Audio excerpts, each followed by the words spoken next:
Hello guys.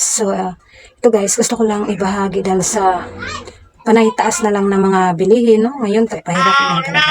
Dahil halos lahat ng mga bilihin tumataas. Kaya dito nakakabawi tayo, no? Pag mayroon tayong ahinte, tulad nga nito, mayroon tayong dagdag points, talagang malaking tulong. Kaya ito ibabahagi ko lang guys para sa katulad ko na may tindahan din na talagang malaking tulong ito sa atin. Kung mayroon din kayong ahinte na sa PMFTC, no? So ito nga guys, yung aking ginagawa, no, pag walang masyadong customer para hindi tayo antukin. So ito nga ang upwards point, no. Kailangan kasi talaga magsipag din tayo magbenta nito para ma-build din natin yung mga dagdag points nila. So ito nga yung laman ng upward points natin, guys, 1,075.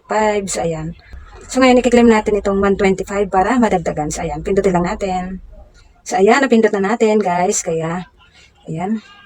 Tingnan natin ulit yung points natin kung nadagdag. Yun, na-claim na nga natin. Kaya ito, titingnan natin ulit. O, diba? 1,200 na ang laman. Ito ang aking ginagawa. Every week lang kasi to guys. Di ba guys, lumalaki din pag naiipon, umabot na siya sa 1,200. O, di ba? Madagdagan pa yan. Basta magsipag lang tayo.